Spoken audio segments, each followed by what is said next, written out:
The following is a community affairs presentation from the Ulster County Health Department.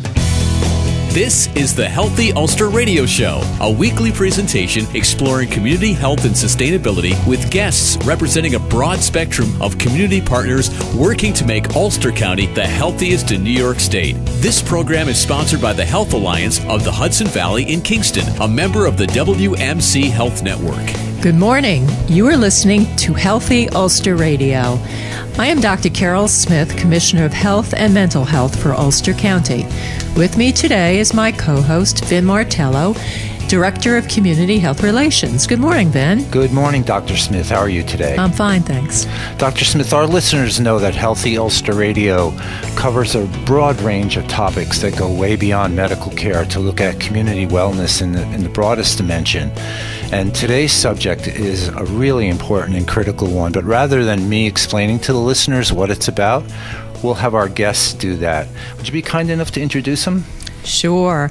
With us today is Michael Iapoce.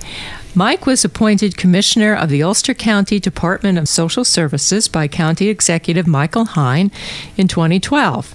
Prior to becoming Commissioner, he served as an attorney at DSS for 19 years. Commissioner Iapoce has experience in all aspects of law regarding the protection of children, adult guardianships, child support, child protective services investigations, family court proceedings, foster care, adoptions, public assistance programs, and departmental legal oversight. Mike also serves as on the Council for Domestic Violence and on the Executive Committee of the Elder Abuse Task Force, the Workforce Investment Board, and the Ulster County Continuum of Care. Also with us is his colleague Jacqueline Arsenic. Jacqueline is the Safe Harbor Coordinator for the Ulster County Department of Social Services, where she is tasked with creating a coordinated community response to youth trafficking. Prior to this position, Jackie served as Crime Victims Specialist, providing advocacy, crisis counseling, and referrals to clients of the Crime Victims Assistance Program at Family Services. Jackie also spent 6 months volunteering for an organization called Solidarity for Women in Distress, located in Kenya. And here she developed a legal aid training program to educate and sensitize the community about the human rights violations faced by sex workers and the laws that exist to protect them. So welcome. Mike or Jackie, tell us about the Safe Harbor program, how it came into being, and most importantly, why it came into being. Okay, then the Safe Harbor program was arrived at back in 2008 in connection with legislation in New York State that was actually the first of its kind in the country. And the focus was to arrive at decriminalizing specific types of activity that youth are involved in, where there had been exploitation of youth that are vulnerable. And it basically involves activity of a sexual nature and also of a labor type of activity. And the goal behind it was to arrive at legislation that would help to provide services to youth who are identified in those activities. And how do you identify these youth? Where do they come from? How do they get into this program or are identified as needing to be in the program? Well, the DSS caseworkers are actually, it's mandatory that they screen each youth for sex trafficking. So oftentimes I'll receive a notification form for youth that is either at high risk or meets the definition of being a trafficked youth. We could also receive referrals from from schools or a religious community or from a service provider. So the more education that we provide to the community, it's more likely that we'll see an increase in referrals. But we are still a fairly new program. And they can either, they can call the Safe Harbor, they can call me directly, they can call the Family of Woodstock hotline, and they can also call the National Human Trafficking Resource Center. Do these children arrive from out of the area or from in the area or a combination of both? How does it work? This very narrow idea of what trafficking is, and people think that there needs to be movement across borders, or that there needs to be physical force involved, but that's definitely not the case. So it could be someone from another country, it could be someone who was born and raised in Ulster County who is trafficked in Ulster County. So, you know, one of our goals is to actually broaden people's perspectives of what trafficking really looks like. And how is sexual exploitation defined for your purposes? So the Safe Harbor for Exploited Children's Act defines a sexually exploited child as any person under 18 years of age who has been subject to sexual exploitation as a result of their loitering for the purposes of prostitution or their engagement in an offer to exchange sexual conduct in return for food, clothing, a place to stay, drugs, or a fee. And so the second part of that definition, exchanging a sex act for something of value, is often referred to as survival sex. So when we talk about commercial sexual exploitation, we're talking about images of child sexual abuse, so child pornography, exotic dance or performance, stripping, cyber enticement, luring youth over the internet for purposes of sexual exploitation, sex tourism, where you're traveling to a different destination with the explicit intent of buying a youth for sex or labor or for sex, intrafamilial sexual exploitation, and then there's also domestic minor sex trafficking. And tell us a little bit about the trafficking process. What's the extent of the problem, and how pervasive is it just generally in the state and nationally and perhaps locally? It's hard to I don't really focus too much on statistics because it is such an underreported crime. I can tell you that 1 in 6 runaways in 2014 were likely sex trafficking victims. 68% were likely in the care of social services or foster care when they ran. The International Labor Organization estimates that 5.5 million children are in forced labor worldwide. They don't really have statistics for Ulster County specifically, or even for New York. But that is one of the goals that we're tasked with, is to try to get that information and paint a truer picture of what trafficking looks like here. And there's obviously a major law enforcement involvement, I'm sure. How much do you interact with the law enforcement community? The law enforcement community, fortunately, has been involved with us since we began participating in the Safe Harbor program. We actually were approached by the New York State Office of Children and Family Services, that's been tasked with helping the counties throughout the state develop programs to raise awareness about this subject matter, to educate the communities, and then also to form protocols. So we had an initial meeting back in March of 2015 when we were accepted as a Safe Harbor county, and we had law enforcement personnel and the district attorney at that meeting. And part of what we are responsible for doing and what Jackie is coordinating is setting up trainings with law enforcement agencies throughout Ulster County. We're working very closely with the Ulster County Sheriff's Department as well as the Kingston Police Department, along with all of the local municipal law enforcement agencies, to participate in the trainings that they have. And our goal is obviously to make sure that they have all of the necessary information when they engage situations and circumstances that involve youth who might have otherwise been being investigated for what has previously been perceived to be criminal activity, so that they can identify that these youth might actually be the victim of a situation where they're being exploited or taken advantage of. And the goal behind that is to also provide them with information about what steps they should take.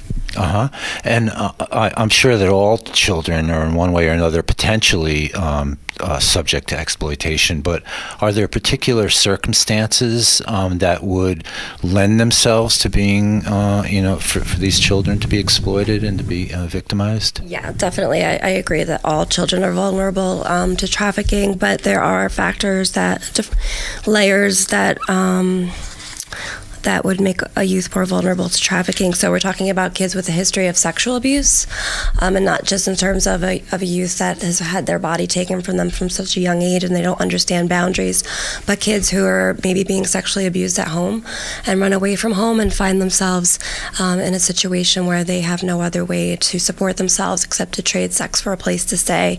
You'll also find some youth will say that they find it empowering to sell sex because for once they're reclaiming ownership of their body. So it's not as simple as you might think it is. Also, youth with a history of living in foster care, as I mentioned before, or interactions with the justice system. 68% of trafficked youth have had involvement in both. Homeless and runaway youth, it's a major driving force behind survival sex. In 2014, the National Center for Missing and Exploited Children estimate that 1 in 6 endangered runaways reported to them were likely sex trafficking victims. I know we have some great runaway services here in Ulster County. I remember years back volunteering at Family in their runaway shelter for teens, which is an excellent program. And LGBTQ youth, I have to also say, are at very high risk of sex trafficking, up to 40%. They make up to 40% of the homeless youth population. 50% experience a negative environment at home if they come out to their parents. They face institutional discrimination. There was one recent study out of New York City by the Urban Justice Institute, and they found that out of 1,000 youth, heterosexual males were 3 times more likely than heterosexual females to trade sex for a place to stay, and LGBTQ youth were 7 times more likely than heterosexual youth to trade sex for a place to stay. So also you'll find that some LGBTQ youth are selling sex for transition surgeries to pay for that. And also at high risk are youth with intellectual and developmental disabilities. We know that a lot of youth go to cities, migrate to cities, because those are obviously places, with the transportation and so on, and going to a big city to be anonymous and not found. Is it the same true in reverse? I mean, do kids find their way up here for any particular set of reasons, or? I mean, I think what we're responsible for doing is identifying youth in our community regardless of how they've arrived here. It may be as a result that they were displaced or that they had a friendship that they arrived at here. And I think, expanding on Jackie's remarks, in terms of the dynamic involved, many youth don't recognize the fact that they're being exploited or taken advantage of. And this is one of the major challenges because a lot of the agencies that they're interacting with might perceive them as difficult, reckless, promiscuous, challenging, and the reality is that they're in a really desperate set of circumstances that they're just trying to get by day to day, which is why it's so important that we become available to provide services to them. On top of just, the normal adolescent thing of kind of finding your way in the world and being kind of lost and establishing an identity. This is a really interesting topic, and we're going to get right back to it after this short break. You're listening to Healthy Ulster Radio, and we're talking about the Safe Harbor program. We'll be back after this. The excitement continues to build. The mission of Health Alliance is now made even stronger by our new partnership with the Westchester Medical Center Health Network. By combining a legacy of community-based care with WMC Health, we are building a stronger, healthier, and more vibrant community. We'll be collaborating to provide preventive, primary, specialty, and advanced care right here where you live, where we all live. Health Alliance and WMC Health, advancing care here. Visit HAHV.org to learn more. Welcome back. You are listening to Healthy Ulster Radio. With us today are Commissioner Mike Iapoce, Commissioner of the Department of Social Services, and Jacqueline Arsenik, who is the coordinator for the Safe Harbor program for Ulster County. Can you tell us, we've been talking about children involved in trafficking, and of course there's various forms of trafficking, both sexual trafficking and labor trafficking, but can you give us some possible signs that a youth might be involved in either of these kinds of trafficking activities? Mm-hmm. So, so some general red flags, and of course there's overlap between the labor trafficking and the sex trafficking. because oftentimes youth may be experiencing both. But so we're looking at youth under the age of 18 who are engaged in commercial sex regardless of force, fraud, or coercion, which is basically the safe harbor definition. Maybe they're using street slang for sex work, and you can actually Google street slang for sex work and all the terminology will come up. So sometimes they'll say, I'm squaring up, which is trying to get out of the life, or the life is being involved in prostitution, or they'll use the term branding, which is a tattoo that displays ownership. So sometimes if they have a pimp, they'll have their names, the pimp's name across their chest. They may be reluctant to discuss how they make money, where they live, how or why they came to the U.S. It's common for labor trafficking. Youth may be working more than they're in school. Maybe they're coming to school just to eat. They're falling asleep at school. Frequent use of alcohol or drugs. This is a situation. There's a lot of intersectionality between the sex trafficking, labor trafficking, and drug addiction. So either a trafficker is forcing a youth into a situation by administering drugs, or they may be using the drugs in order to continue being in the life, or they may be prostituting in order to get the drugs. So there's a lot of intersectionality there. And then inexplicable appearance of excessive cash or expensive items. So this youth doesn't have a lot of money, they don't have a job, their family doesn't have a lot of money, but they're coming to school with a lot of jewelry or an iPhone and all of these accessories that they wouldn't normally otherwise be able to afford. So those are some of the general red flags. Then there are some more specific to sex and labor trafficking. So for sex trafficking, they may have a history of multiple runaways, looking at AWOLs or any episodes of child homelessness. Photos of youth have been placed online for advertising purposes. Signs of physical abuse, such as bruising, scars, and hearing loss. Oftentimes, though, pimps know where to hit their victims so that you would not see the bruising.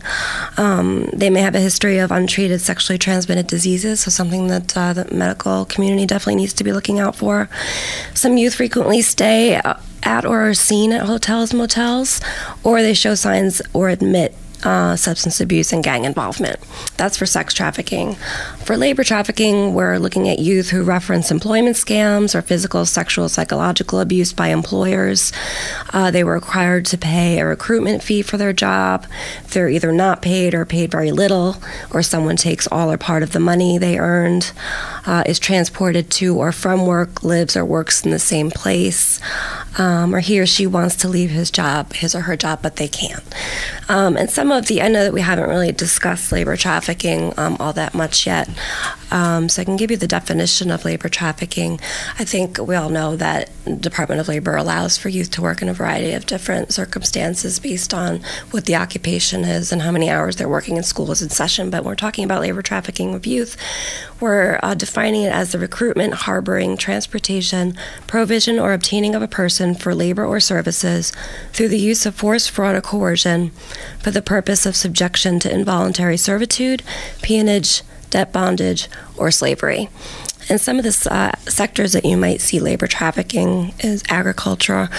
Most people think it's apple. The apple farms is the biggest sector in New York, but it's actually the dairy industry. We see it at bars and clubs, in the hospitality industry, the restaurant and food industry, often hidden in the kitchens, domestic work, factories, and sales crews peddling. So, Commissioner, Healthy Ulster Radio really focuses in on prevention, and at the break we were talking a little bit about what various sectors of our community and society can do in terms of doing their part to prevent these things from happening. What are some of those things, and what can some of the Well, what we are doing is we're organizing efforts to convene trainings, and we've also had events where we've extended invitations to different entities in the community, including law enforcement. We're engaging the schools. We're reaching out to spiritual and religious organizations, all of the service providers that the Department of Social Services engages, and we're sponsoring these events for the purpose of increasing their awareness and educating them about what the framework is with respect to the laws. And most importantly, and I think this is a pivotal achievement, is that this does fall under the child welfare umbrella. This has been recognized by the New York State Office of Children and Family Services as a child welfare issue. Jackie mentioned earlier how all of our caseworkers in every single case that we are engaged in are mandated to screen the children that we come into contact with to see if there are indications that there might be activity of this nature. And to the degree that we have that, very important responsibility in our community, because of the Safe Harbor program, we're being given the opportunity to raise the awareness and educate the other professionals in our community. Also, we're developing an outreach and prevention program for youth, currently in the process of doing that, so that we can educate youth as to what some of the warning signs are, but also how to stay safe. And are youth always victims, or do they, what do you do in terms of educating them and their role, their part in this process? Because victims are not always victims, but have some role in agency. Yeah. I think what we're trying to do, and one of the things that Safe Harbor guides us in approaching youth that we do identify, is to be extremely patient and to be tolerant and to be non-judgmental of the circumstances that they arrive at our doorstep on, to the degree that they might not identify the activities that they're involved in as activities where they're being exploited or abused, and they may just be doing what they need to continue to survive. And I think that in many of these cases we have, young people in our community who maybe have not had a successful experience within their family circumstances, or within the educational system, or within employment, or within housing. And these are all very basic needs that a person can arrive at having to figure out, how am I going to do all of these things? And my hope, and I think the hope of the Safe Harbor program, is that we can reconnect youth to be able to have those needs met in a reasonable fashion, but also have them participating and arriving at what choices they want to make, and restore their faith and their confidence that there's a community that can help them to arrive at a stable situation, and they can move forward to begin to realize the dreams and the hopes that they have, and that they're not in a situation where they have to be making very, very difficult choices just to get to the next day. And one of the key social determinants of health that we recognize in the public health arena is social connectivity. And really, when those bonds break between youth or anyone in their community, their family, their faith-based organization, whatever. So do your case managers, or Jackie within the program, do you strive then to coordinate the response for a child that's in trouble, in terms of bringing everybody to the same page on how to help that individual? How does that work? No, I appreciate what you're saying. I definitely, especially when if there's a pimp involved, oftentimes they'll isolate youth, but often the youth are already isolated, which is why they're in the situation to begin with. So it's really important that they have social capital, that they have other people in their lives that care about them. But yeah, so my role, if a youth comes to my attention, would be to gather the critical team, get the critical team to the table. And our critical team consists of the DA's office, the county attorney, probation, our Mike Iapose, Family of Woodstock, who am I leaving out? Barbara Sorkin, our deputy commissioner, and bring everybody to the table to see, how we can best assist the youth, because every situation is going to be unique. So, Commissioner, if someone notices a kid who's in trouble, hears about a kid who's in trouble, where do they go and what do they do? Okay, if anybody needs to reach out and report a situation like that, they can contact the National Human Trafficking Resource Hotline, which is 1-888-373 888-7888. And we are registered in Ulster County at the National Human Trafficking Resource Hotline, so they will be able to make a direct referral. Or they can call the Family of Woodstock hotline, which is 845-679-2485.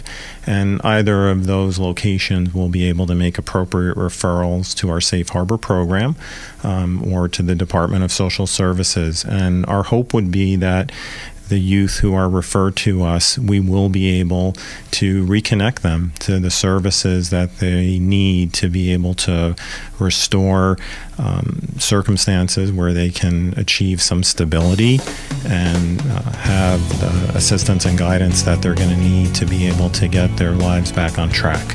Really, really important work, and thank you so much for doing it and being so involved and passionate about it. Really critical to the wellness of our community and our children. You're listening to Healthy Ulster Radio. That's about all the time we have for today. Dr. Smith, thank you. You're welcome. Thank you. Commissioner Iapoce, Jackie Arsenault. We'll be back next week with another edition of Healthy Ulster Radio, where you'll find more great information to keep yourself, your family, and your community healthy and strong. Bye-bye. You've been listening to the Healthy Ulster Radio Show, a community affairs presentation from the Ulster County Health Department, sponsored by Health Alliance of the Hudson Valley in Kingston, a member of the WMC Health Network. Thanks for listening, and be sure to join us for another edition of the Healthy Ulster Radio Show next week.